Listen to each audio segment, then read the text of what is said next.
Hey, good evening, everyone. It is Tuesday, September 26th, 2023. And you know what that means?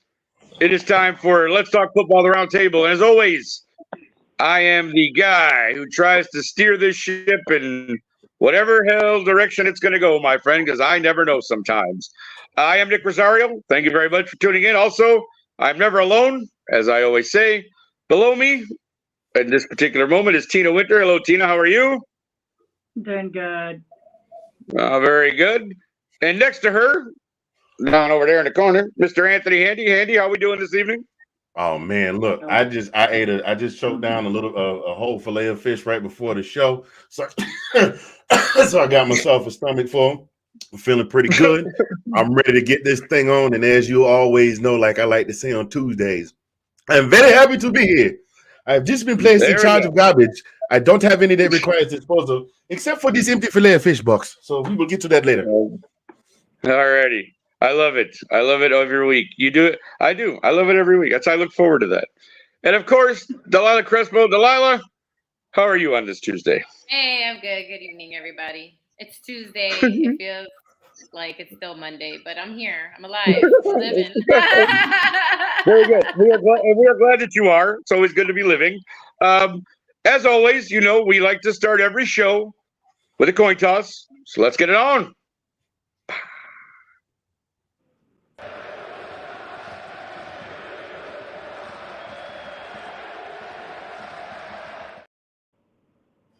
All righty then. So let us get started this week. As always, this is usually kind of our news and notes segment, but we got some but some interesting things to talk about this week because currently in the NFL, out of 32 teams, there are 3 teams that are actually 3-0. Only 3 out of 32. I think that's, this point of the season, that's kind of an interesting thing. It shows you what kind of parity there is in the NFL for one. But we're going to get into a little bit of these teams here that are 3-0. Because I want to ask you guys a couple of questions. So I'm going to start with you, Delilah. The San Francisco 49ers and, Brock Purdy are 3-0 going into this 4th week against the, I don't want to call them upstart, but they beat the Cowboys last week. They're playing the Cardinals this week. So, 49ers, are they for real? And is this a team poised to make a run at the Super Bowl this year? What do you think, Delilah? I don't know about Super Bowl run, but yeah, I mean, they get a shot every year. This is not new, right? Like what? But they're like cursed, almost like Baltimore, except it's their QB that's cursed. You know, like for some reason, they're off to the races and then they get injured. So if Purdy can stay, healthy and keep it going, then absolutely they could make a playoff run. Now, I don't know if I can call them Super Bowl bound yet, but can they make us a playoff run? 100% if everybody stays healthy and, ready to go, because no hate on Sam Darnold, okay? But that's your next man up. So, stay healthy, Purdy. And then, yes, they'll make a playoff run. But I'm not going to send them to the mothership yet. But they can definitely make a playoff run. But you think they'll make a nice playoff run is what you're saying? Okay, awesome. Handy, my man. The Miami Dolphins are also 3-0. This week, they play the Buffalo Bills. So, obviously, do you see them going 4-0? And what do you see for Miami right now as they go on through this season? Are we talking a Tua renaissance and a chance to take the team a step further this year? What do you think? Well, the number one phrase that plays into this is if he stays healthy. As long as Tua stays healthy. Listen, I can speak to this. If it's anybody out there that's a pro football fan that doesn't like college football, that never watched him before he got drafted, I can tell you, as a fan of that team right there, Tua Tagovailoa, I'm playing. I know how to pronounce his name, but Tua Tagovailoa is a bad dude. Okay, you hear what I'm saying? The kid poised under pressure. That is funny. I'm gonna be laughing about that later. Poised under pressure. Really, he was out there playing Patrick Mahomes. Did you see him with the Magic Johnson no-look pass? As long as he stays healthy and that offensive line keeps him upright, Miami can do some serious damage. And I think. Now, that wasn't – you talk about playoff run. You were just asking me 4-0. Yes, I think they can go 4-0. The Bills are an exceptionally talented team that have proven themselves to be inconsistent sometimes at the worst time. And this is, this is a conference matchup, isn't it? I can never remember who's in the East because they're not really in the East. They kind of scattered all over. The Miami's in the South and the Patriots are up here. And, yeah. But anyway, it's a conference matchup. I don't think Allen has got his legs under him yet. He kind of feeling himself with the commercial with him peeping at people out of the bushes and stuff. He ain't gotten his legs together yet. But I definitely think thank you, Tina. Appreciate it. He just easing back into the bushes real slow like Homer Simpson. I definitely think that Miami has a very strong chance. I mean, dude, they got like 3 or 4 of the fastest dudes in the league on that team. And then, it's just like Ice Cube said, you ain't catching no crackhead. I think they're going to win this game. Okay. No, fair enough. I'll talk more about that later in the show. Tina, I didn't know we was covering crackheads today. Well, no, I've known a few in my day if we really want to get into that, but I don't think we do. Tina, let's go. The Eagles are the third 3-0 team currently in the NFL. They draw the Commanders division game this week. What are your thoughts on the Eagles at this point? 3-0, another Super Bowl run or return to the Super Bowl for the Eagles? What do we think about the Eagles so far? Have you noticed something between all 3 of these teams? They're all NFC teams in weak divisions. So I think they all can make a run. And I do think Philadelphia can make a run. But let's talk about it. I mean, Eagles, Cowboys, until last week, I would have said, yeah, it's going to be an interesting thing. Giants aren't playing that well. Falcons have won a couple of games. So, I mean, they're weak. They're in weaker divisions, so they could make a run. So I think Philly no, I take it back. I think it's going to be San Francisco and Philly again in the championship game. Okay. I know I'm going to get some heat from a particular Miami fan, but with what happened last week. But I do think you're fine. But I think all these teams, they're in somewhat weaker teams. On Miami, no, not until the Jets lost Aaron Rodgers. Because I agree with what someone said about the Bills. The Bills are hit or miss. So it's going to be one of those guys. Sorry, I didn't mean to overtake the question, but no. You're thinking like they're all in they're not bad divisions, but no one's the front runner. No one's running away yet, except for these 3. Nope. Yeah. Based on strength of the schedule so far. Yeah. Like, if you look who they've been playing, and yes, I'm putting myself in that position.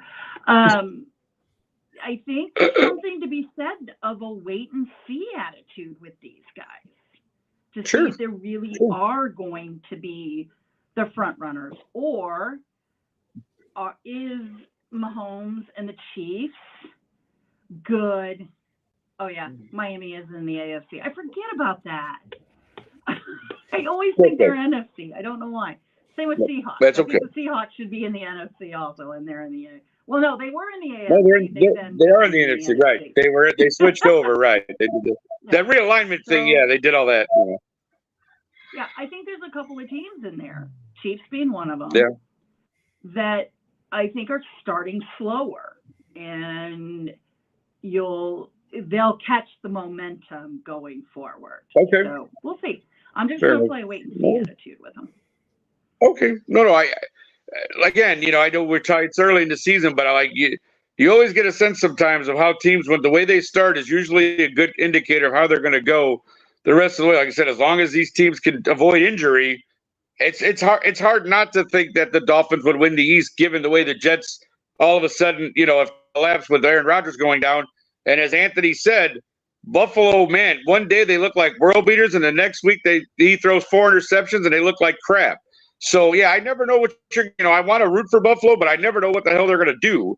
And as far as the 49ers go, I mean, Brock Purdy is undefeated as a starter in the regular season so far. And even though it's a small sample, was it 9 or 10 games? That's still a pretty good feat for a guy. Their 13th in a row. You know how we've lost our 13th in a row? They've won their 13th in a row. Right, and that's what I'm saying. This kid was the last pick in the draft, and he hasn't lost a regular season game yet. And if it wasn't for the fact he got knocked out of that playoff game, we never know how that game might have turned out. Because, Josh Johnson just wasn't the answer there last year. But, again, I was not skeptical, but I was like, I want to see how Brock Purdy does coming out this year before I started. But I've always thought San Francisco, they have 2 of the best lines in football, both on the defensive side and the offensive side. So I'm looking at the NFC going, they're a front runner as far as I'm concerned. And I would pick them to be the NFC representative in the Super Bowl again as of right now. But again, it is only week 4 coming up. So plenty of football left, ladies and gentlemen. So let's go to the flip side now. You got 3 3-0 teams. We have 4 0-3 teams. And 2 of those teams, Tina, Delilah, and myself are very familiar with. And just by some happenstance, because that's just the way the world goes sometimes, right? They play each other this week. Yes, we have a matchup of Broncos-Bears, ladies and gentlemen. And yes, I could probably do an hour show myself on this game and everything I really want to say, but we don't have the time for that today. So we're just going to do this really quickly. Can anyone clear up the rumor that Aaron Rodgers giving up the – oh, jeez. Okay. Yeah, okay. And thank you, Ben, for always injecting your humor into our comments. I love it. Thank you so much for watching, sir. No. I do like your memes about, though, Brittany Mahomes taking out Taylor Swift eventually because, she's stealing her spotlight. That would be hilarious. Oh my God. Brittany Mahomes. It's the Tanya Harding, Nancy Kerrigan meme. You not seen this? The Tanya Harding, Nancy Kerrigan meme? Oh, it's phenomenal. It's phenomenal. I'm like, that is Brittany so Mahomes. That woman does not like to not be the center of attention. Right? I know. I mean, and now you got Taylor Swift coming to Chiefs games? Come on. Well, and Taylor is likable, and Brittany is not. Yeah. Well, yeah. Unfortunately, Brittany has made herself not likable, and everybody loves Taylor Swift for the most part, right? Yeah, hilarious stuff. But a side note. Sorry, I don't want to get too sidetracked. Let's get back to what we were talking about, though. But yeah, get back to football. Tina. Yeah. Back to football for now. We'll get to the National Enquirer stuff later. But Tina, your Broncos. Again, and I'm not bragging about anything here because we're 0-3 as well. But what do you see for this game? 0-3. Does one team get a win? Like I told you, my thing was poetic justice would be it ends in a tie and none of them get a win. But how are you feeling about the Broncos this week going into week 4 against our beloved Bear? Crapshoot. Right. I feel this is one of those, there's a lot of pluses and minuses. I have a lot of friends that are like, oh, our team is the worst ever because we lost 41-10. I was like, yeah, you didn't lose by 50. Well, that's true. Right, but you guys also scored your points once the Chiefs were putting out their third stringers. Sure, so, that's true. That's true as well. Miami kept their first string in for almost 4 full quarters. It was only in the last 10 minutes they started throwing in the other guy. So Yep. it's one of those, I really don't know. I mean, in my heart of heart, I want us to win. And Sure. we might be able to do it. I mean, it's going to come down to whose offensive line actually can protect the quarterback the most, whose defense can stop the most points. I mean, this might literally come down to field goals, and that's not a lie. Or a punt return. No, which, in my case, punt returns, unlike the last time that I went to a Bears game and Devin Hester ran it back for a 105-yard return. I like Mims. Mims is pretty good, so we'll see. Yeah, well, he showed himself so far. Yeah, he has. I'll give him that. If he hadn't stepped out, he would have ran that one back against the Commanders. So I don't know. I mean, what do you think? Yeah. Like, to be honest, how do you guys feel about this game?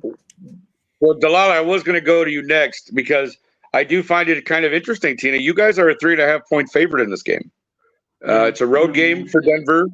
But yeah, you guys, how do we feel about that, Delilah? The Bears literally are getting 3.5 points in this game, a home game for us, which normally you would think is great, but we've sucked everywhere, so it really doesn't matter. But what's your opinion on Sunday's Denver Broncos Chicago Bears game? They deserve that. Okay, we've lost 13 games in a row since last season. Okay. Yep. They deserve that. Vegas doesn't trust them. I don't trust them. Right. Okay. Right. They haven't won a game since October 24th of 2022. Okay. Yep. Correct. So you deserve to be piled on because you are the worst team I've seen in many a year. And we went 3-13 with Fox, but at least they tried and actually put up points. Those teams were competitive. Even when we lost, we put up points. We put up points with Orton, Kyle Orton. Put up points for us. Okay? Yep. Josh McCown. Okay, people forget. Put up points for us. So again, even in the Mark Trestman days, even in the John please don't Fox say that days, name again. Okay, it doesn't matter. We won games with him. Okay. We didn't lose. I know. I hear you. I'm with you. I feel you. You deserve to be piled on, and I hope Denver does beat our butts and we go 0-4 because we don't deserve to win. Okay. You don't. Well, see, there you go. Win. You're awful. You're garbage because I've been looking at stats, and what I'm reading makes no sense because everything has regressed, and that doesn't make sense to me in a practical sense. I don't understand how we regressed so much. It's not computing. The math ain't mathing, and I don't know why this is happening. It's not sensible. Yep. So I hope Denver does beat us and embarrasses us because we don't deserve to win anything. You're all trash and garbage. Well, I don't disagree with what you're saying. I shake my head, and all I can do is hope that somehow we come alive on Sunday. I don't know. Let's see. Is it possible for the NFL to black out the Broncos Sunday ticket this weekend? We have to think about the fans here. Oh, there's Ben again. Ben, Ben, your team is the Raiders there in Vegas. I don't know if I'd brag if I were you and start making jokes at our expense, pal. Just saying. Love you, Ben. Geez, not but come down over there. What McDaniel did this week. Right. Calm down over there, bro. Why are you kicking field goals when you're down 8 and you should go for it? But anyway, that's a different story. Handy, I'm going to come to you now. But we're going to go a little different with you. We got the Bears Broncos out of the way. There's the other two. I didn't know this until I really looked at the schedule. The other two 0-3 teams play each other as well. There is a Vikings-Panthers matchup on Sunday, Anthony. So we could have 2 0-4 teams by the end of this weekend. Or hell, if both games end in a tie, they'll still be without wins. But anyways, let's go to Vikings-Panthers, Anthony. I'm going to go this with you. What are your thoughts on this? What are you thinking in terms of Can the Vikings finally get a win here? I mean, Kirk Cousins seems like he's having a decent year, but they just can't win. What do you got here, Anthony? Vikings Panthers this weekend. Who's 0-4? What happens? You know what? At this point, it's really hard. This has been the season is only the regular season is only about to be a quarter of the way through, and it has already been one of the most surreal seasons ever. And out of all of the Vikings are a huge surprise being in this position right now. I mean, I could take 1 and 2 more than I could take 0 and 3 from the Vikings. Yep. The Bears. No offense to your squad. That I don't know what's going on there. And Tina, a 50 burger. 50 points. That just hurts. 70 points. That's like somebody showed up at your house, slapped you in the face, ate all your food, left, went to Golden Corral, took all the food off the buffet, brought it back to your house, and watched you bleed. Watch you sit there with a bleeding lip while they ate all of that, and then was like, "You can't have nothing left." That's rough. That's very rough. I'm very, very sorry. My condolences to all of you. Wow, you know what? I'm gonna get to my point in a minute, but something just dawned on me. This is probably the first time in the 3 years I've been doing a football podcast where my team has the best record. Because normally I've been sitting. Normally I would be commiserating right along with y'all, like he all gloom, despair, and agony on me. Oh, anyway. Vikings, Panthers. The Panthers have been dysfunctional for so long. I don't foresee them figuring out. I don't see them pulling the Arizona Cardinals and jumping up and beating the Vikings, because the Vikings have pretty much been right there, just right there, so close. Yeah, they've been pretty much at every game I think that they've played. They just haven't been able to overcome whatever it was. So yeah. I think the Vikings. I think the Vikings come out and they punch the Panthers in the mouth, and I don't think it'll be a runaway, but I think they punch the Panthers in the mouth and then just keep them at arm's length for the remainder of the game. I'm gonna give it. I'm gonna say Vikings win by 10, and they're going to celebrate and they celebrate like they won the Super Bowl.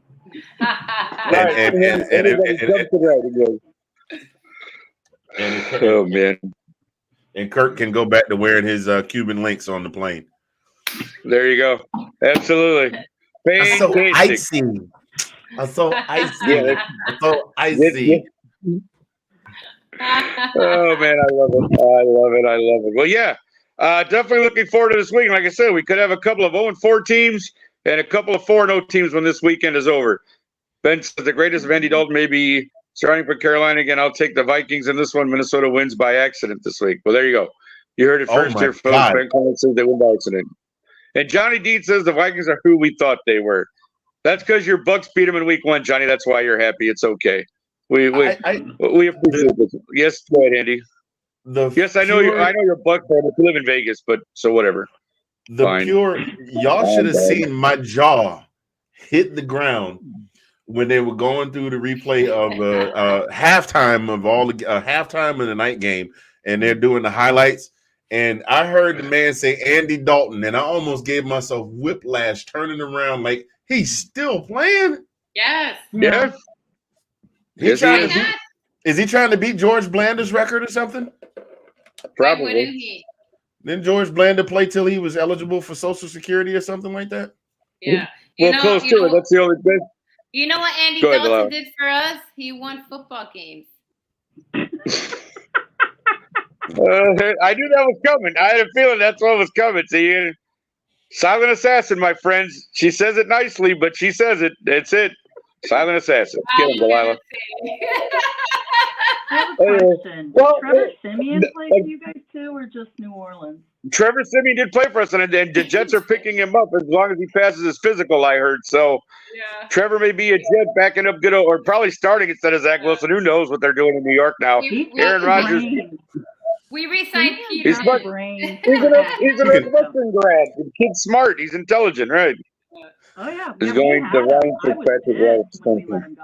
He's got about 8, 9 more teams to go. Hey, nobody's going to beat Josh Johnson, though, Ben. Johnson's been on like 14 teams, so I don't think anybody's beating Josh Johnson. Hey, speaking of New Orleans, did y'all see? Did you see everybody's on the bench shoulders visibly dropped when they realized that Crab Legs was going in the game? What? Who's Crab Legs? Yeah, when Carr got hurt. Oh yeah. And Crab Legs grabbed his helmet and stood up. Everybody's Johnny. He wants to. He's come out. And time to eat it up. He really hates Zach Wilson, so he might want to try to Broadway Joe over there come out of retirement. Can you see him coming out in that white fur coat? Yes, exactly. That's what I said. Yeah. Good Crab Legs. You're killing me, Anthony. Killing me. All right, folks. I needed these laughs. Thank y'all. Right. Is that the Jameis Winston thing? Okay, yeah. Jameis Winston, that's what I say, because I used to back up in New Orleans, and believe me, he did nothing. There was 17-0 when Winston came in the game, and they lost 18-17. So Jameis really didn't do anything. So there you go. But let us move on. But we ate a W, though. We ate a W. We ate a W. Oh man, okay, all right. So next, Andy's cracking himself up that Joe Williams is going to get a job before Susie Colbert. Wow. All right, we're not going to get into that, Ben. Thank you for that, though. We're going to lose the Susie Colbert stuff alone for now. Let's move on to one of our favorite segments here. Right. Next up is Delilah with This Week in NFL History. Let's go to that.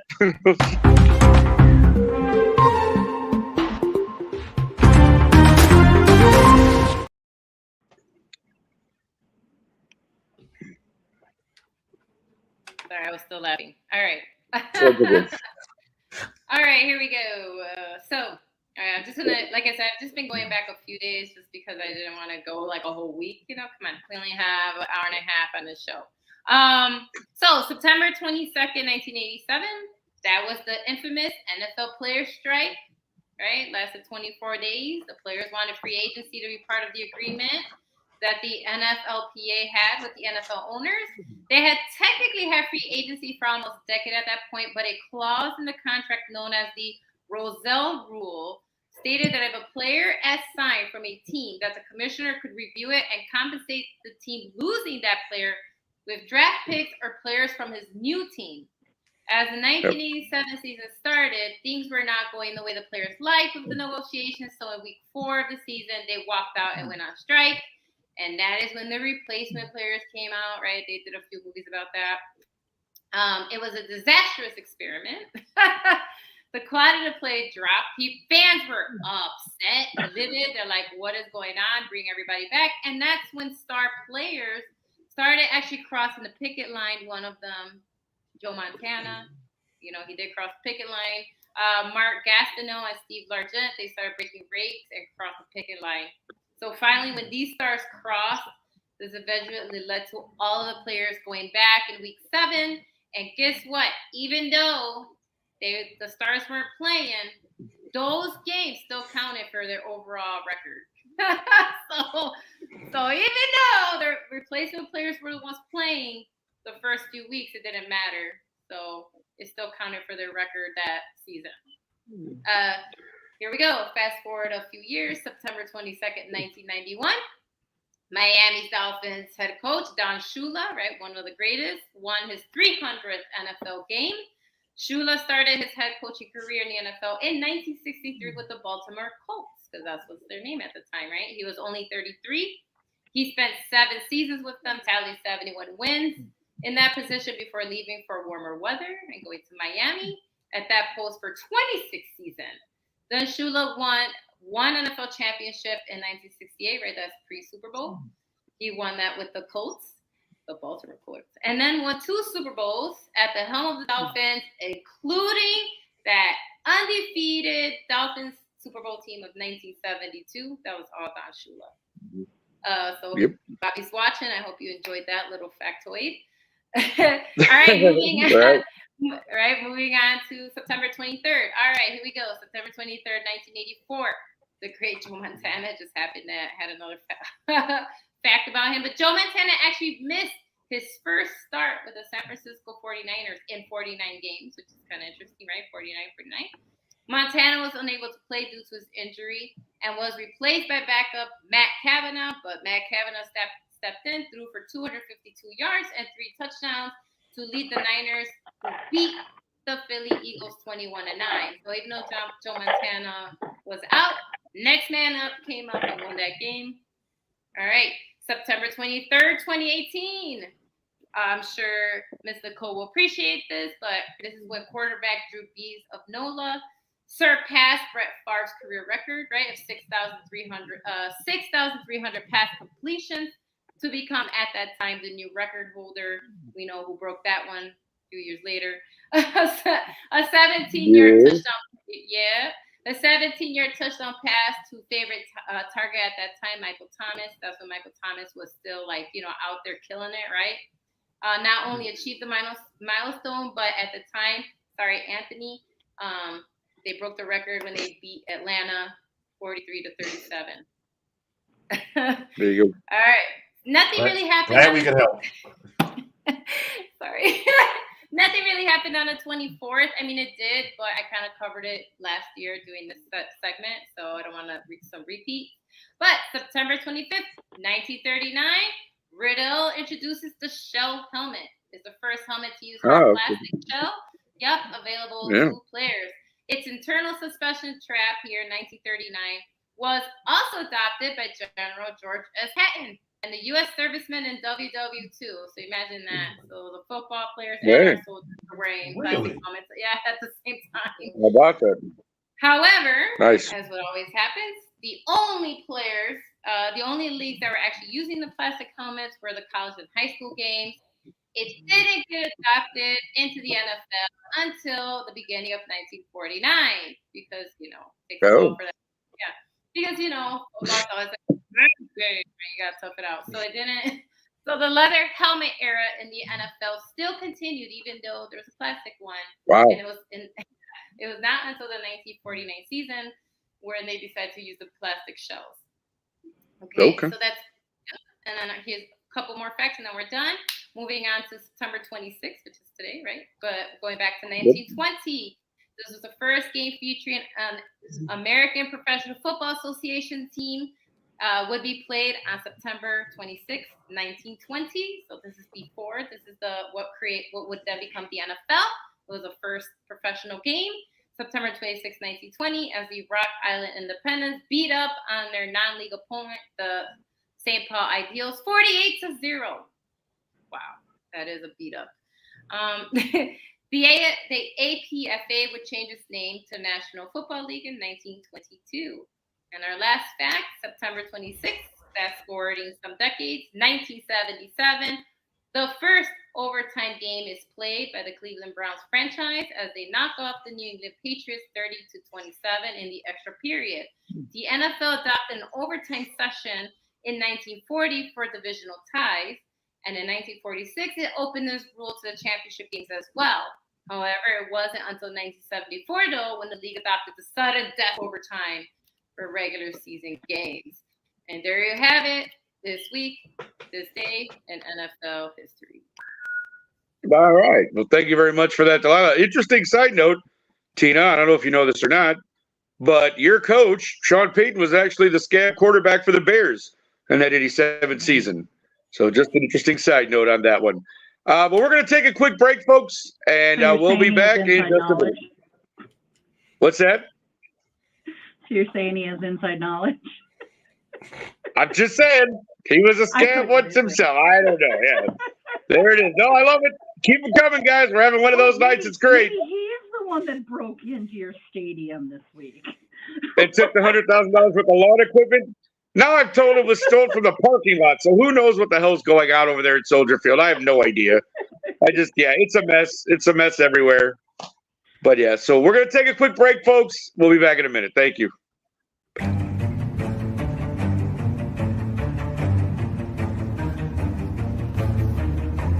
Welcome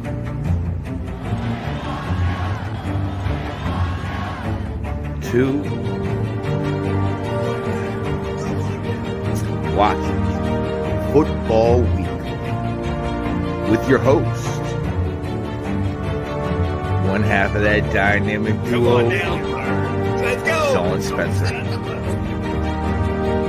and South Carolina's finest, Will Kramer. Don't play us if you're undefeated.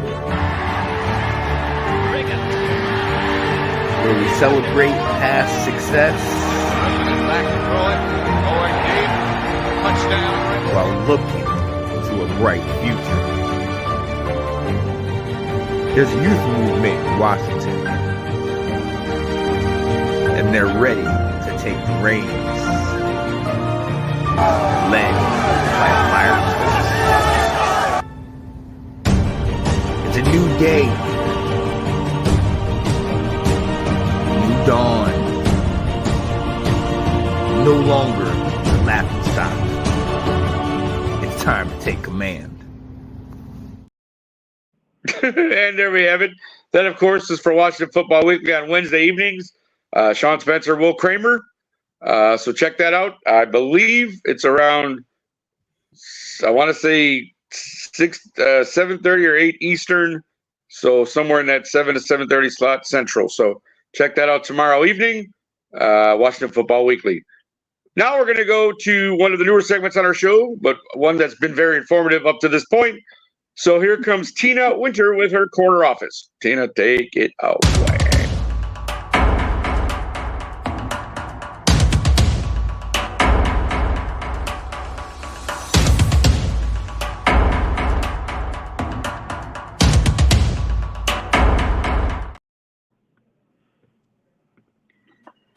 Well, I feel like I should start singing When Saints Go Marching In and everything else, because this show's going to be all about the Saints. So, Nicole, you're going to love me. So, last week I started doing the top 3 corners of the week, or the top 3 corners in the NFL. And the top 3 corners this week, there's one more who tied for third. But the top 3 I'm going to talk about are all Saints cornerbacks. So, Taylor's number 1 with, let's see, hold on, try. He's number 1. Number 2 is Lattimore, and number 3 is, oh God, I can't say his name, Yadam. They are the top 3 corners in the NFL this week. So even though Carr got kicked out, they still had a great game. And to also go back to our discussion that we had earlier about people that had been suspended and for player conduct policy, Alvin Kamara comes back this week to the Saints. So I'm sure there's quite a few Saints fans out there that are very, very happy. So back to you, Nick. That's all I got. All right. Well, thank you, Tina. We do. No, she laughs. It's okay. No, I appreciate that. Thank you very much. And hey, Tina, there we go. There we are. Hey, we're all back. Look at, oh, right. All right, good. Well, listen, what we have coming up, again, thank you for that, Tina. What we have coming up next, it's kind of a little bit different. We're taking a small departure from what we normally do with this particular segment in the show, because we're going to talk to a good buddy of ours who is celebrating a milestone birthday today. Yes, you may have guessed, our buddy, our producer, the guy who started this program with Delilah and I 3 seasons ago, Mr. Sean Spencer, turns 40 today, and as such has agreed to come on and be our guest for this segment. So, Sean, make your way in here, my friend. There we are. Where is he? Come on, Sean. You can do it. I know you're back there watching. There he goes. Hey, everybody. How we doing? You there? I can't hear you. You are muted. You cannot hear you. Okay, Nick. All right, there Nick. we go. All right. I'm here. All right, here we go. Good. Relax. Very good. Relax. All right. Well, Good gracious. first and foremost, pal, happy birthday, man. 40. That's a big accomplishment. You made it to 40, my man. Happy birthday, brother. Happy birthday. How you feeling today? How's it going? How have you been? What's going on?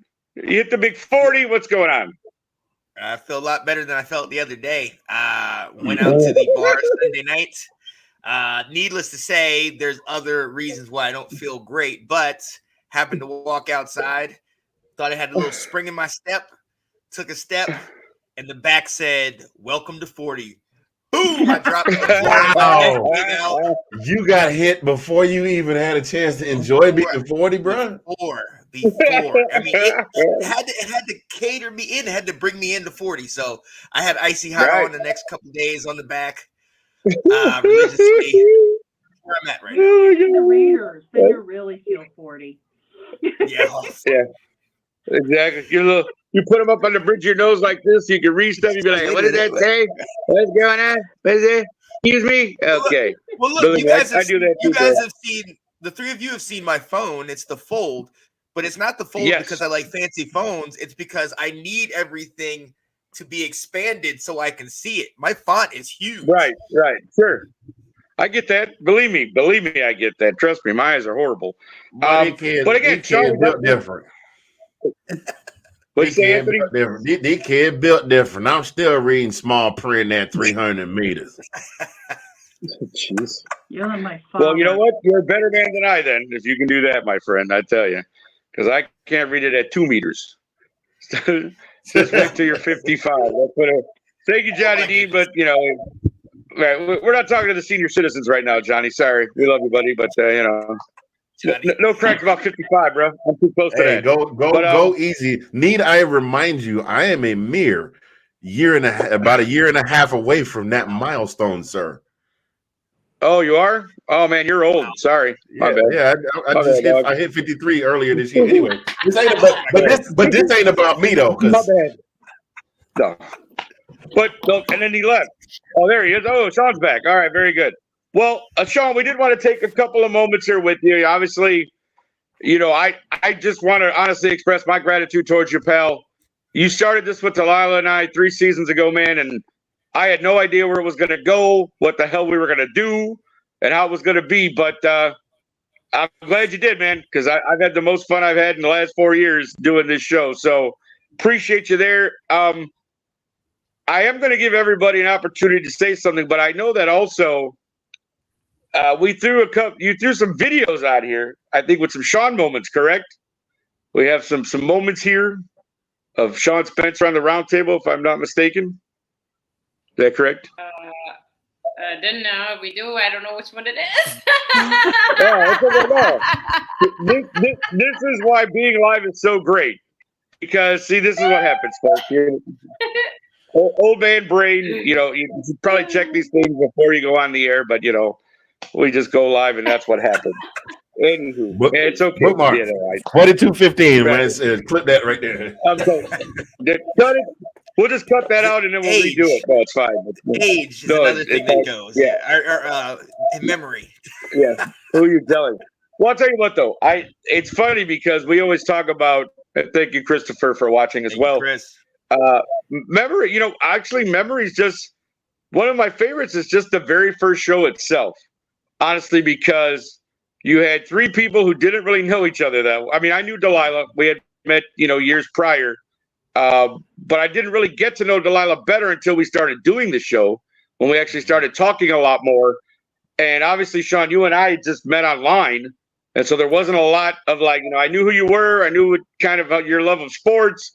But I really think if you guys get an opportunity, go back and just watch the first show and just watch how it seemed for 3 people who were totally different backgrounds and totally different, ideologies and all that. But just to me, it was such a great thing to just see the 3 of us talking football, especially when you have a minority black man and 2 minority Latinos talking sports. To me, it was just a great moment for me. And it's something I'll definitely always remember. And just like I said, to be here starting season 4, even though, Sean, you're not with us full time, but to have, Handy and then Tina join us, Delilah and I are still here holding it down for you. I just really wanted to say thank you, man. And I really appreciate you. I love you, man. I was happy to see you this past weekend here in Chicago. We had way too much fun and you and I talk all the time, so we know what happened. But it was a great weekend. I was happy to see you, my brother. Happy birthday. Love you, man. And I'm going to go somebody else now. So let's Tina, we'll start with you. Anything you'd like to say to Mr. Spencer on his birthday? Yeah. Prior to meeting Sean through Kat, I kind of thought like my football stuff was like my little hobby on the side that I talked with my friends at the games and stuff. And Sean and I just happened to sit next to each other, and we just started like shooting the shit back and forth. And he would say something and be like, "No, I don't agree with that," and like back and forth. And he's like, "I got this show I'm doing. You want to come on talk about Wilson because he's coming to the Broncos?" And it just snowballed from there. And I want to thank you very much, Sean, because doing this is one of the highlights of my day and my week, because I get to get on with these three people who, again, I didn't know very well, but through the process, I think we make a great team. We can play off each other. We bounce ideas off of each other. And these guys don't mind my crazy antics when I get going on my rants and stuff like that. So, no, we love those. Thank you. I appreciate it. And my dad is he just loves this. Like, I send him the videos. Nice. He sends them out to everybody accidentally, but he sends them to everybody. Yeah, accidentally. So this is just kind of a big thing, and I thank you very, very much. Absolutely. Awesome. Handy, how about you? Yeah, you got some good, nice messages there from Mr. Sean. Yeah, so I was doing sports was the last thing. Doing a sports show was the last thing on my brain. I was always the karaoke guy, the comedian, that guy, and I was doing a podcast with an old Army buddy of mine. And who was it that turned you on? Who was it that put us together? Was it Brandon? BG. Yeah, a mutual friend of ours that I sang in the band with. Yeah, put us together. I think he told Sean to come my way. He told me to get with Sean or something like that. No, does that make me crazy? We put up the clip. Oh, you saw BG, and you said, "That's my boy, BG," and that's how you started watching us. Janae started singing, and it was right. Because during COVID, the band was doing the band did the neighborhood concert, and they used the clip. So I just like, yo, and then we got to chopping it up, and he started watching us, and he's like, "Bruh, you are some kind of special," because the show we were doing really wasn't about anything, and I had a tendency. I used to just go off on Cat. All of a sudden, Cat Williams would show up, and I would just go on a 10-minute rant for no damn reason whatsoever. Boo boo, just talking about nothing. And we was talking about McDonald's French fries, and somehow or another, I was talking about the price of gas in Anchorage, Alaska. And he was like, "Bro, we need some of that. Can you bring some of that energy? Like if I was to get you on the show." And through some careful guidance and several, I like to call them OG pep talks. I managed to reel in the personalities and just learn how to let them out and then bring it back in. Because sometimes, and he was like, "Hey, why don't you do an SEC show? You love Georgia," and that was how the whole thing got started. And then he was like, "Hey, man, I got a broad base of knowledge. Why don't you do a UGA show?" And that's how I brought Colin on board. And now we've got this UGA show. And my boy Colin, even the Colin thing, Colin and I talk. Colin is a guy that doesn't talk unless he doesn't know you.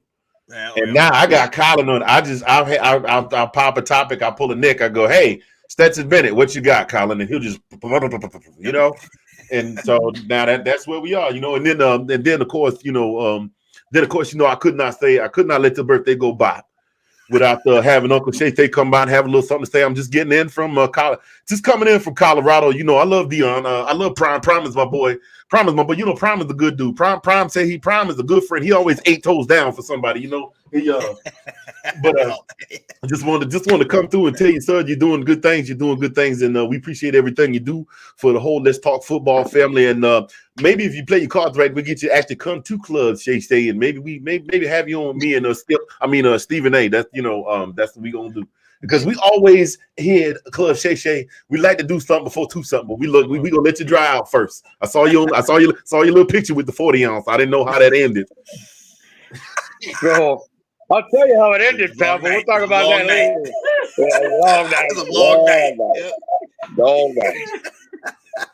Andy, what was that thing you did?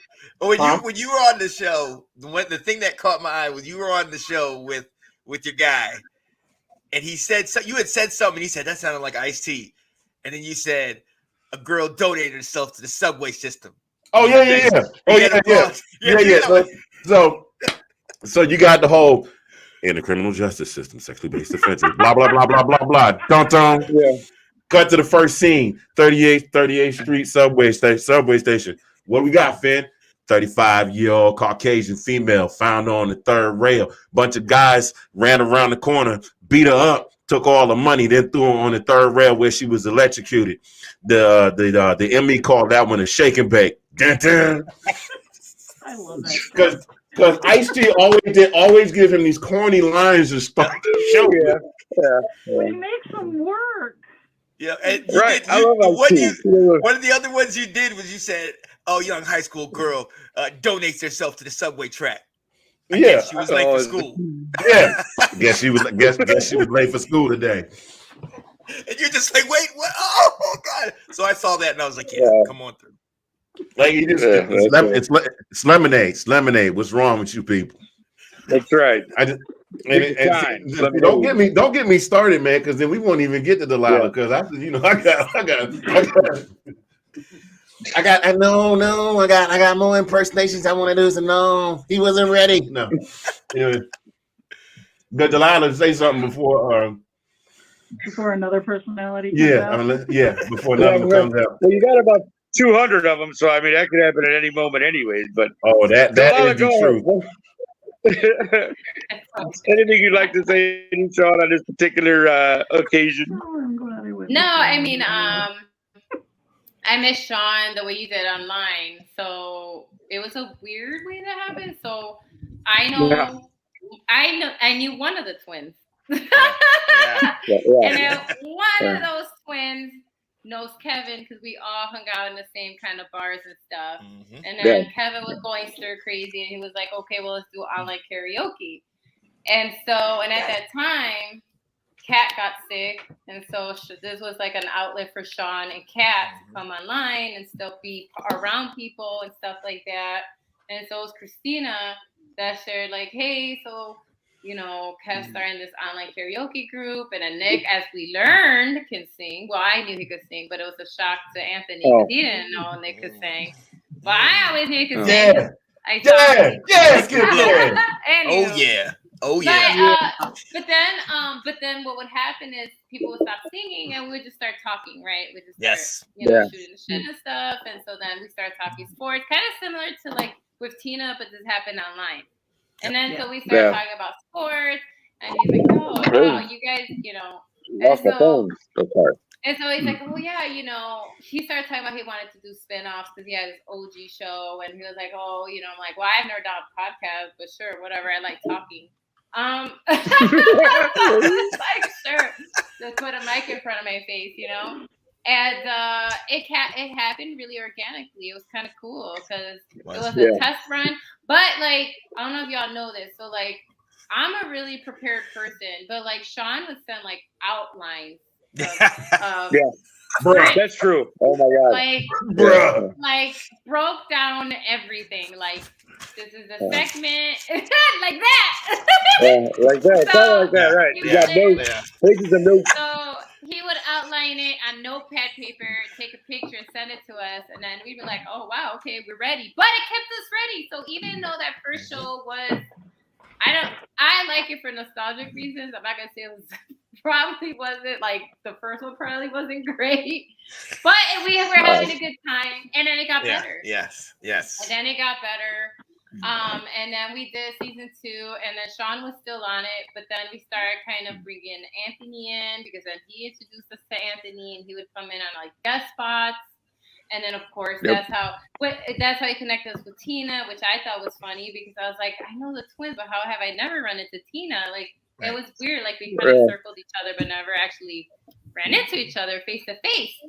So it was Right. just like, yeah. So in a roundabout way, we just all kind of like 6 degrees of Sean Spencer. You know how they do like 6 degrees Right, of, exactly. Yeah. of Kevin Everything of filters Kevin through Sean. Bacon. Yeah, pretty Yeah. much. So like, Yeah. you know, it was like 6 degrees of Kevin Bacon. It's like 6 degrees through Sean Spencer, and all these little things started connecting, and then we started connecting, and then we started vibing really naturally. And then Sean just kind of wanted to stay more producing and like do like his OG show and watch the football, but still be involved in helping us out because he does sends us like notes. So don't think he's not involved, all right? Yeah. So Yeah, he'll right, send us, exactly. he'll be like, "Did you watch the show?" I'll be like, "Not yet, but we will, Sean. We promise." Like we're gonna go back and rewatch it. Yeah. And, and then but it makes us better. It makes us better, you know. Like it makes us better. It makes us think critically, and then we do become better. So I really appreciate you, Sean, because I never in my life would see myself as a boarding girl from Chicago talking football, and then because of that, we have a ladies show. You know what I mean? Like I never. And so that was kind of cool, and that's a diverse group, you know. So like it turned out really well, and I'm so happy that I got to meet you in person. Oh yes, and have fun and just like connect that way. Like every time our memories come off during our draft show that happened during draft bingo, like that's always a good memory because there was so much chaos. Oh my God, that was when Shay made the appearance. 4 hours. In the Carnegie. Yeah, that was wild. 4 hours in a bar. But talking football. People stuck with our madness. Like absolutely. People hung out. Like that was really cool. So Sean, happy is a birthday. I'm in the 4-0 club with you, as you know. I had months ago. So we're in the 4-0 club together, and I agree. You do feel the aches and pains a little bit more. And so, but thank you. Happy is a birthday. I'm so happy every time I see you fly into Chicago. But I'm sorry that I'm a teacher and I can't party like a whole weekend. I'm not out every day, but then I never would have woken up on Monday. Like that's what I'm saying. Right. I would have been done. I was good being done after Friday. Like I was good with that. I drank enough on Friday to last me the whole weekend. Unfortunately, most 3 out of the 4 of us know who the company I was with. So not partaking in alcohol. Why do you think I didn't go to the Cubs game? Exactly. You saw the pictures. So Tina and I had fun, and we hung out on Friday, and then we just. On Saturday. So. We're not talking about Saturday right now. Sean and I have a lot of stories about Saturday. We'll get into that some other time. Yeah. We were talking about Saturday. I just see Ben comment. Free Carson Wentz jersey. There you go, Sean. Want one of those, buddy? They're giving those away, man. Oh Lord. Anyway, with a Happy Meal. But pretty soon they'll be giving away Justin Fields jerseys, man. Good. Thank you. Well, thank you for Sean, joining us. I appreciate you coming on because I know you're tired, but thank you. Oh yeah, we're good. Birthday. Never too tired for this. Right, Sean. All right, buddy. So go ahead, man. We're gonna give you the floor. Anything you'd like to say to any of us or anyone watching or anything at home? It's your birthday, my brother. The floor is yours. Happy 40th. Anything you'd like to say? Left hand. Well, not really. We got killed by the Bills. So I got my Cassius Clay shirt on because I'm the greatest. My team is not. There you go. But I'm so pretty. So pretty. So pretty. No, so you guys remember what I always said was the creation of everything was the Monday night game. The Bears versus the Vikings. Cordero Patterson was playing for the Bears. Yep. Yeah. And we're all talking. Norm was with us, and Norm was ahead of us, so he kept telling us what was happening. We're like, "Shut up, Norm!" Quite. He kept going on with that, but that was the day I had talked to you guys about it, and at that point, it was a pipe dream. At that point, it wasn't anything. I didn't know it was going to become anything because I wasn't forced to do it. And then once Janae said, got the job in Australia, this potentially might. She said she never ever said we were ending. She always said she was going to find a way to do it, but the time difference and everything was just going to be an issue. So I said, I want to talk football. As all of you have seen, maybe to my detriment, maybe to my little annoyance, I love football in every facet of the game. I could just sit and watch football all day, every day. And we got we got to thank Kat, because if it was up to me, I would have been right in this seat watching multiple games of football, and I would have FaceTimed all of you from here and said, like, I love you guys, but I'm not going anywhere. I love it, but I absolutely love you guys. And the fact of the matter is, Tina, you talked about how you and I just sat next to each other. You know what I love about you, Tina? Not the last Pride Parade, but 2 Pride Parades ago, you came to Christina's place. And I was like, all right, great. She's coming. I'm going to finally get an opportunity to talk to her. I had so many ideas that me and you eventually talked about later. But then obviously, as what normally happens in these parties, somebody got sick. And then me and Kat started becoming parents. And I would run back and forth. And you were sitting on the couch. And I'd be like, Tina, I'll come back to you. Just please, just give me a second. And I never came back to you. And I remember thinking, I told Kat, I was like, damn, man, Tina's never going to talk to me again. I was like, Tina is so good at talking football, but I never going to talk to me. Next day I talked to you, said, yeah, when do you want me on? Like, you still kept it going. Tina, just like Delilah said, with the mic in front of you, put a mic in front of you, Tina, and just walk away, because you already know what's going on. You know what I mean? You had me and Will on the show just like, damn, were we good enough for her? I mean, she was killing it with all that stuff. We don't even know that. And that, I mean, that to me, y'all have that's the lawyer in me. It's the you talk about your notes and you have everything. Right. Like, I was trying to find one of my notes. This is my notes from the first episode on the policy. Like, I have close to 10 pages of notes. It's the lawyer in me. Yeah. I'm prepared for those things. But that's it. That's so. I mean, I appreciate the love, and I haven't forgot about you, Mr. Handy. But give me 1 second. I'm going somewhere with this. Good God. I appreciate the love, but I'm gonna be honest with you. The reason why I stepped out is because I wanted to take. Everybody knows me and all the stuff. I make sure I'm in everybody's face. I wanted to take me out so y'all could shine. Y'all have it. Nick, you're a leader. You've been doing this with your show and all that stuff for years. This was nothing. I knew you had this stuff. Delilah's a teacher, and my mother, father, grandparents, and future wife are all teachers. So I know the notes and the dedication and the research they do.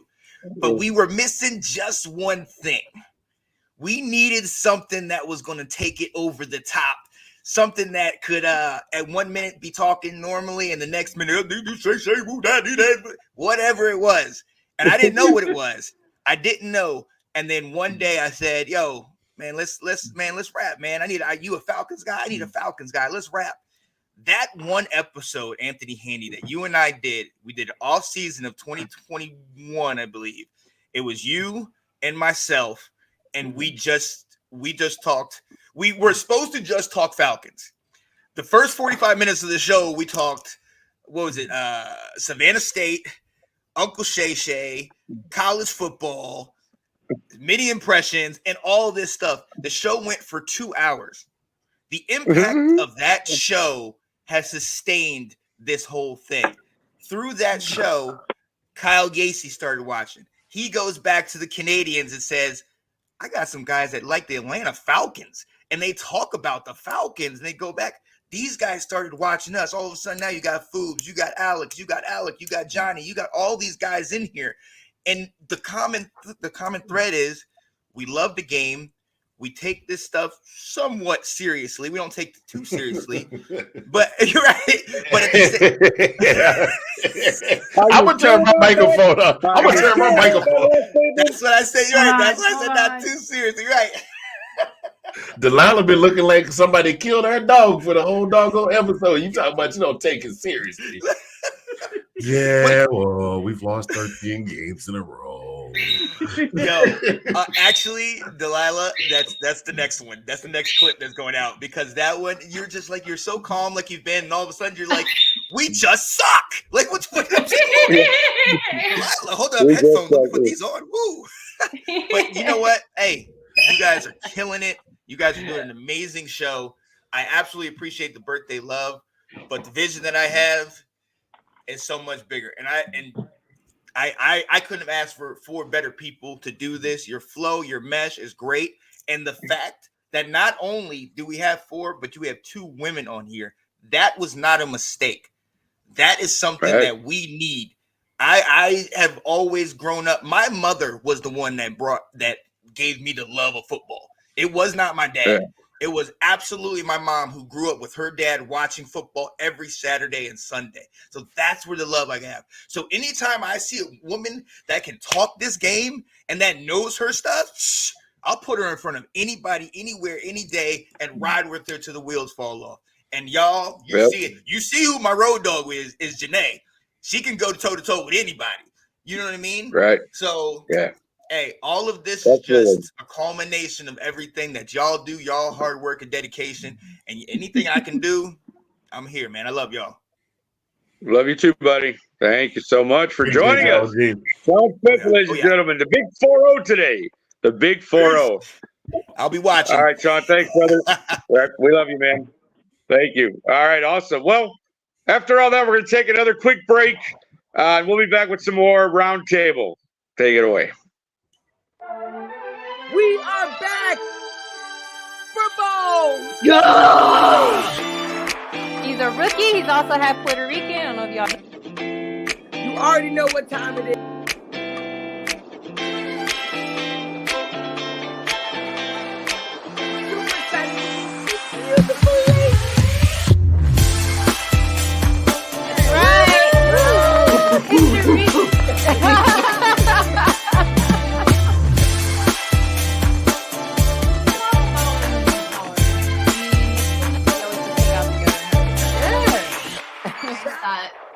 Someone like Hayden Hurst is coming out and we're not alone. On our show too, as well, we're all about mental health and awareness. Yes. Off and on the field.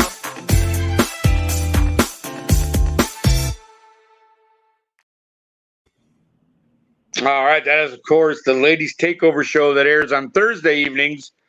Delilah, what's the exact time on that on Thursdays? 8 p.m. Eastern. 8 p.m. So 7 Central. Catch Ladies Takeover currently with Delilah Crespo, Janae Struther, and Nicole Kleichek. So check that out on Thursdays. Now we're going to go to the man of 1,000 impressions and white chin hairs and no hair on top of his head. But my man Anthony Handy now with the rookie spotlight. Take it away, Anthony. I love it. I don't want to cut him off this time, so let me not do that. Wait for the intro, Handy. Wait for the intro. All right.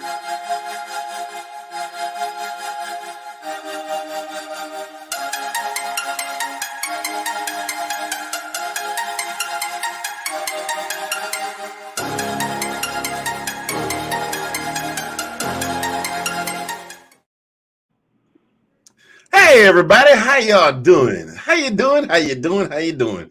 Appreciate you being here. It is your guy, Mr. Fingers, coming to you from the 405 live, where the wind comes whipping down the plane, and we are here today with this. I don't know why I started to go into impersonation. Eddie Murphy, Mr. Robinson's Neighborhood.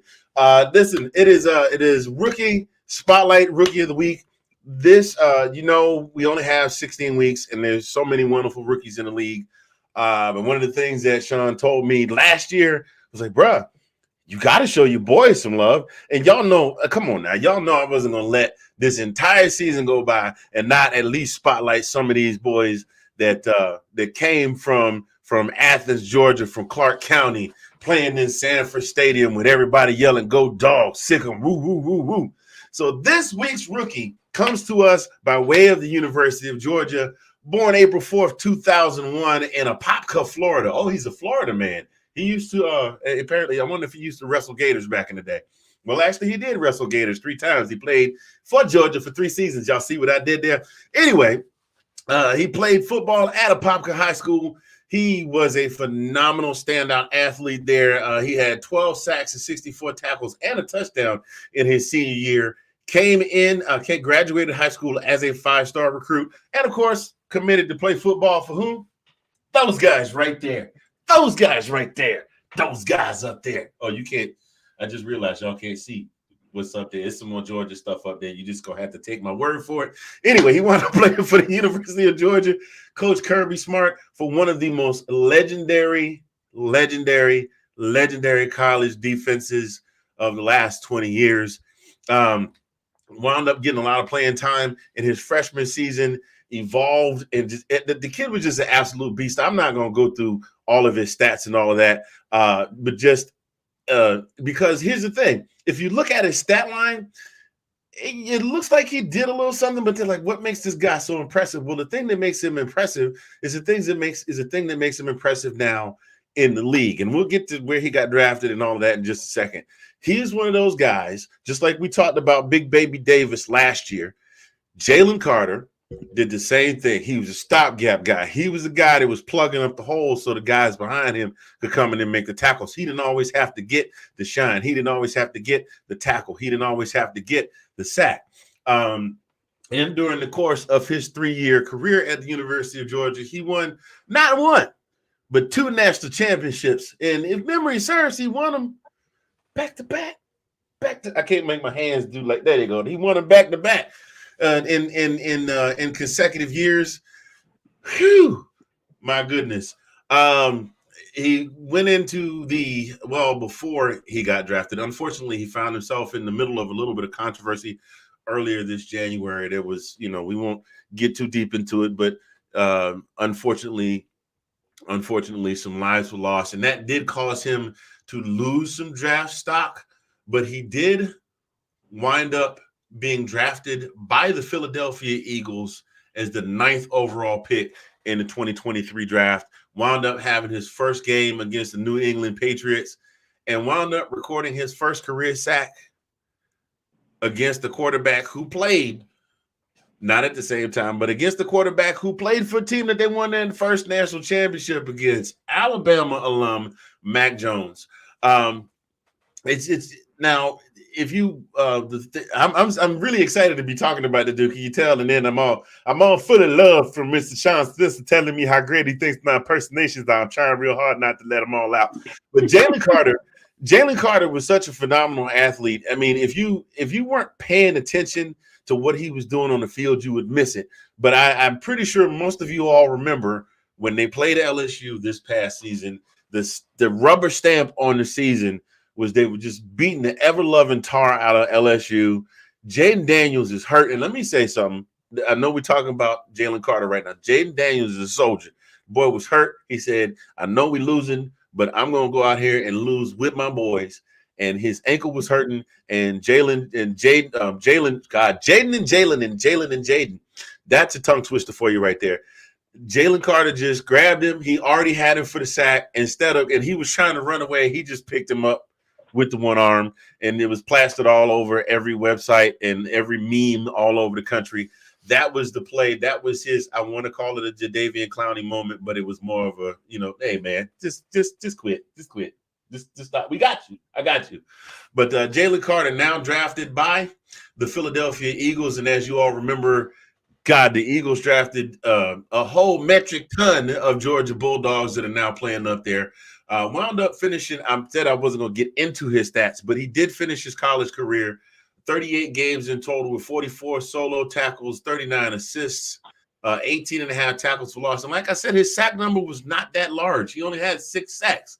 When you think about all the other guys that got those numbers while he was playing, and the Kobe Deans, and Jordan didn't have Jordan. Big Baby Davis did not have a whole lot of numbers like that either. But these other guys that were eating the Nolan Smiths and things like that, he and the rest of those front four were able to make that happen. So now he is 3 weeks in on a team that is 3-0, as we discussed earlier with the Philadelphia Eagles.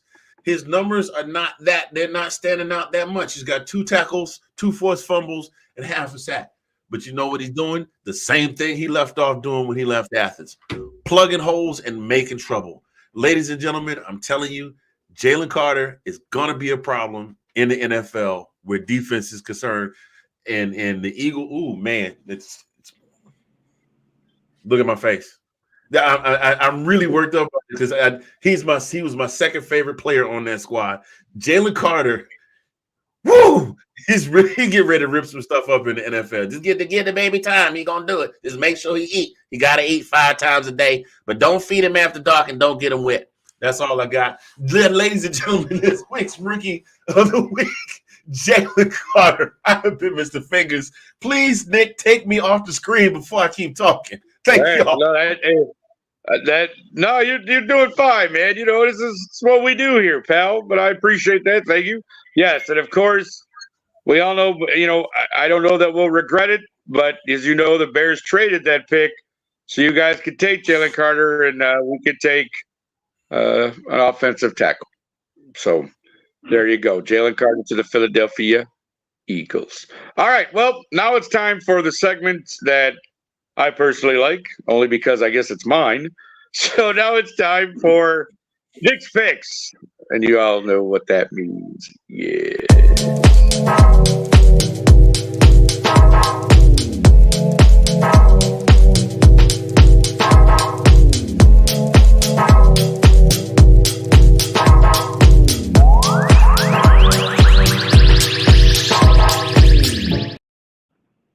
All right. So another 500 week for your boy. I went 2-2 last week. Pretty much because, you know, I thought the Falcons would perform better. And yeah, anywho, that was one of my losses. But this week, I have 4 new games coming at you. Sorry about that, Andy. Just saying. But I got 4 new games this week. And this first one, I was a little shocked. I mean, I know that we talked about Buffalo earlier and, you know, the Jekyll and Hyde of the Bills. And they got a home game against the Dolphins this week. And I don't know if maybe they're forecasting 40 feet of snow in Buffalo, but the Bills are a favorite. They're giving up 3 points in this game, and I just had to say to myself, I mean, they just put 70 on Denver, you know, and Buffalo lost a few guys on defense and tried to, you know, get other guys in there to fill holes, but I'm going to take the Dolphins plus the 3 points in this one. I don't. You know, again, maybe they know something I don't, or they see something in Buffalo I don't, or again, 40 feet of snow are coming. But I'm going to take the Dolphins over the Bills plus the 3.5 points. My second game, Chiefs-Jets. Now, obviously, you know, this would have been a much different game had Mr. Rogers and his neighborhood been playing. But we know that's not. It's Zach Wilson or even possibly Trevor Siemian if he passes his physical and joins the Jets, who could be playing against the Chiefs this weekend. The Chiefs are giving up 9.5 points, but I'm still going to take them because I just have a feeling that they can beat the Jets by more than 10 points or at least 10 points. So minus 9.5 for the Chiefs on this one. I think they beat the Jets handily. My third game is actually one that I hemmed and hawed about for a little bit because as we all know, this past weekend, the Cowboys lost to the Arizona Cardinals. Now, again, in any given Sunday, anybody can beat anybody in the NFL. We've all seen that. We all know that. I know that the Cowboys do have a very good defense. And as long as Dak can manage on offense, you know, they're usually pretty good. They can be pretty good. They're playing the Patriots. And again, I feel like the Patriots are kind of that, you know, they've got some pieces, but can they really put it together? Is Mac Jones the guy? Can he be the guy? So the Cowboys are giving up 6.5 points, and I'm going to take the Cowboys minus 6.5 against the Patriots this week. Now, my final game of the week will probably cause an uproar because what have I always said, and what did I do last year, Delilah and Handy? I always said never bet on the Bears. But looking at all the games that were being played this week and taking everything else into consideration, this game to me is really going to be, I don't know. I think we'll really see how bad these teams really are this weekend and how bad this could get. But I have hope. It's very slim right now, but I have a little hope. It's a home game for the Bears. We're an underdog. The Broncos are coming in as the favorite. 3.5 points. So I'm going to take the Bears plus 3.5 points this week, and probably have to see a shrink next weekend when that doesn't happen. But either way, I'm going with the Bears plus 3.5. And yes, Sean, I understand the Bills crushed the Commanders, and I know they're your team, but I think I'm probably not going to comment any further because you can know where I'm going with this. The Dolphins are not the Commanders. Just saying. So to recap really quickly, Dolphins, I'm going to take plus 3. Chiefs minus 9.5.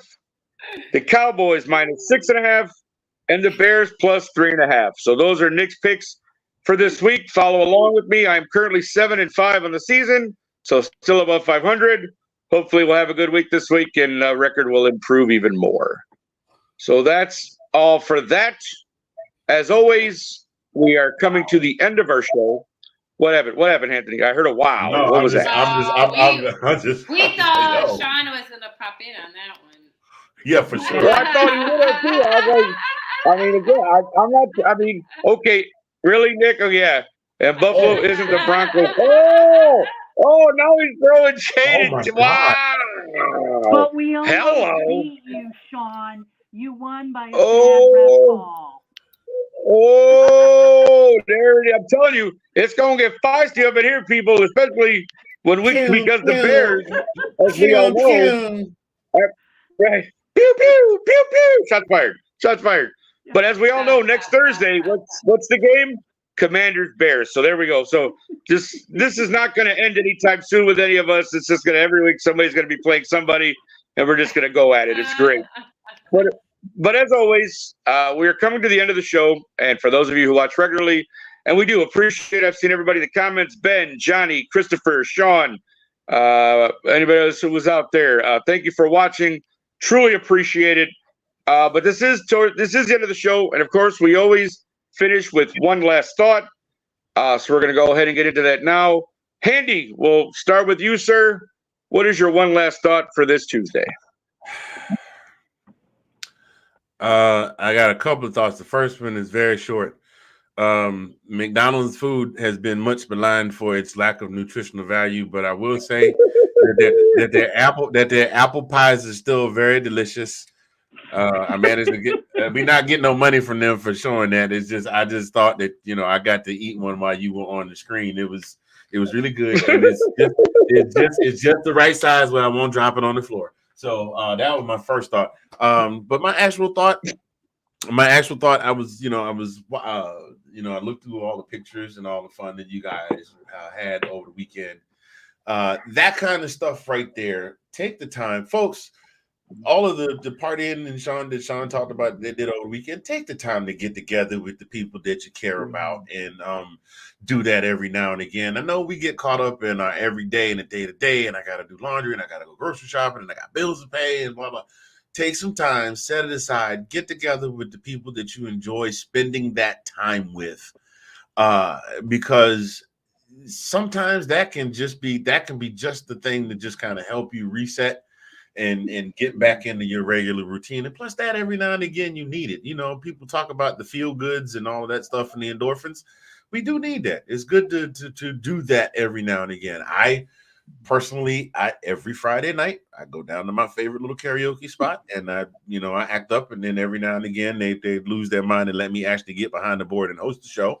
And that's eventually I will get to the point where I will make my own trip to Chicago and get to hang out with the Three Musketeers over here and have a good time. And if y'all need a sober scout, I got you. Almost nine years sober to come this December. If I make it that far, if the dog don't drive me crazy, waking me up 3 o'clock in the morning, talking about let me out, I got to go pee. Anyway, take that time. She didn't actually say that. If she ever talked to me in English, I think I would not be here right now. I'd be in a crazy house. Take the time and just get together with your folks and enjoy yourself and forget about life for a while. And just, because whatever you left when you went to go have fun, I guarantee you it's going to be there when you get back. Bills are going to be there. Work is going to be there. Traffic is going to be there.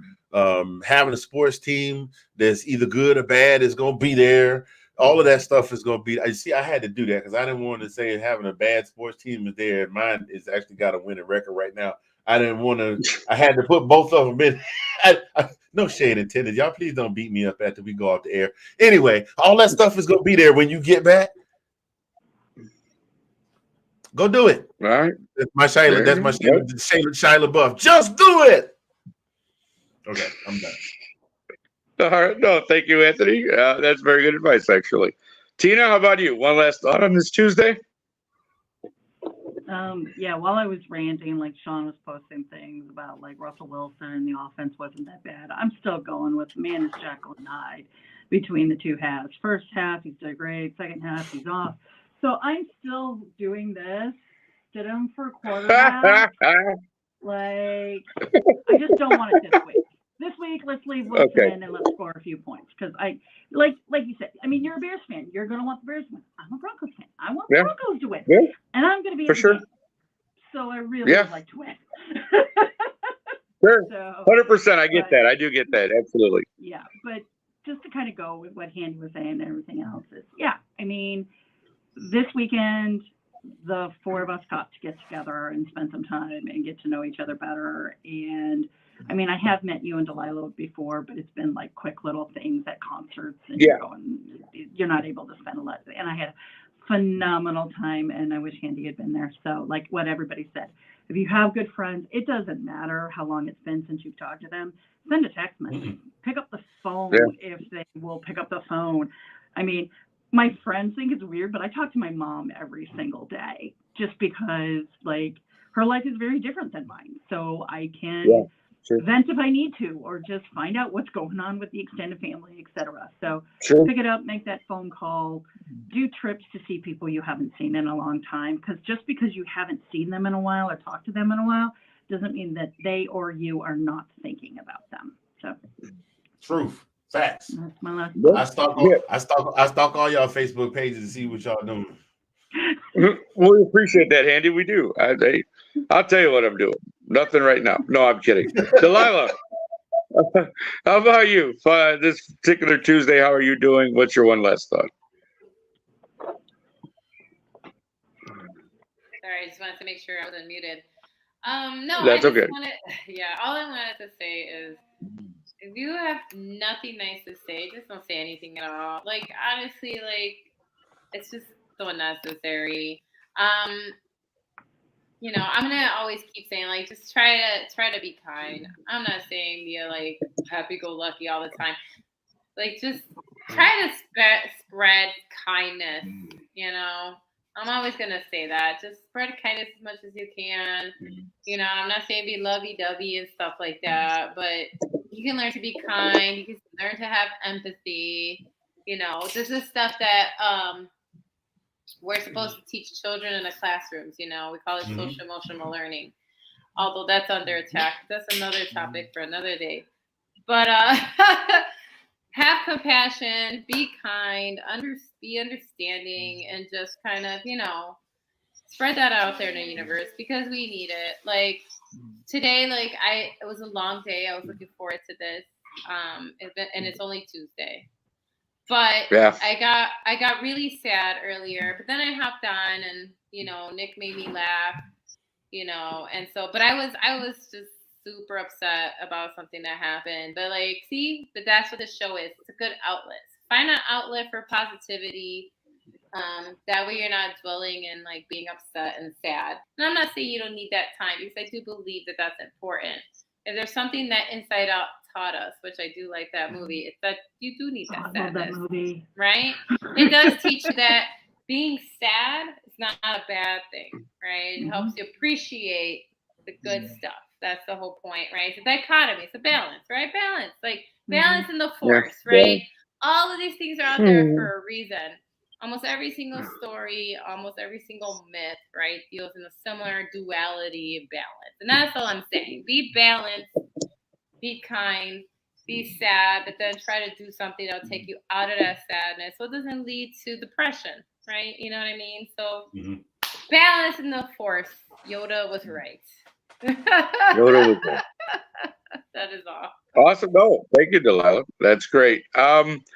So as I've gotten older, and really in the last year, to be very honest with you, I told myself, Nick, do things that you really want to do. Like do things that, like I said, make you happy. Do things that, excite you, or do things that, go get out of your comfort zone, go take a trip, do this, do that. Well, on Thursday, I'm stepping a little bit out because they always tell you, like, don't meet your heroes or don't. On Thursday, I am meeting my celebrity crush. Now, you guys are going to probably wondering right now, who is this? So I'm going to tell you.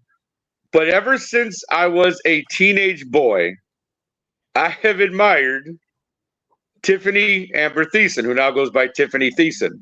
And as you know, she started after the kind of the acting thing. She started just like cooking, and she's been on the cooking channel and this and that and doing this. So she wrote a cookbook, and I happened to was just scrolling by one day on Instagram, and I saw this thing, and it said, meet Tiffany Thiessen, blah, blah, blah. And my eyes got about this big because I went, really? The one girl I've had a crush on since I was like 12, I could actually meet live in person. So the first thing I did was get on the internet and buy my ticket.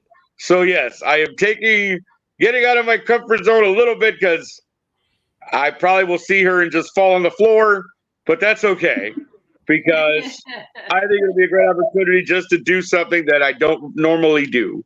Because there's plenty of times you see celebrities come for this or that, and you can meet them and this and that and meet and greets and all that. And I never do any of that stuff, even though they're people I find interesting or I like. But for some reason, I was just compelled that I was going to do this. I was going to go meet her. And I hear she's a very nice person, so I'm hoping that's true. So Tiffany Thiessen, I will see you on Thursday, and you will sign my cookbook, and I will be extremely happy. So thank you all. Yeah, exactly. I mean, I don't know that I get to get a photo with her because I don't know if that's included at all because I know there's a lot of people at this thing. So I can't guarantee that.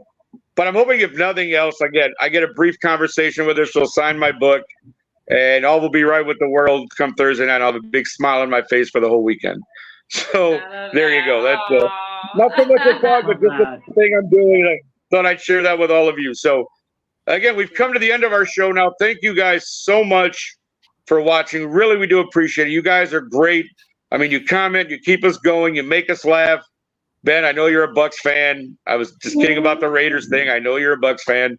But, so thank you guys so much, everybody who watched, everybody who commented. And, of course, one more shout-out to our guy, Sean Spencer. Happy 40th, buddy. We love you. Thank you so much for getting this going so that we're here every Tuesday to entertain all of you and to give you the football. So have a great week, everyone. See you next week. Have a good one.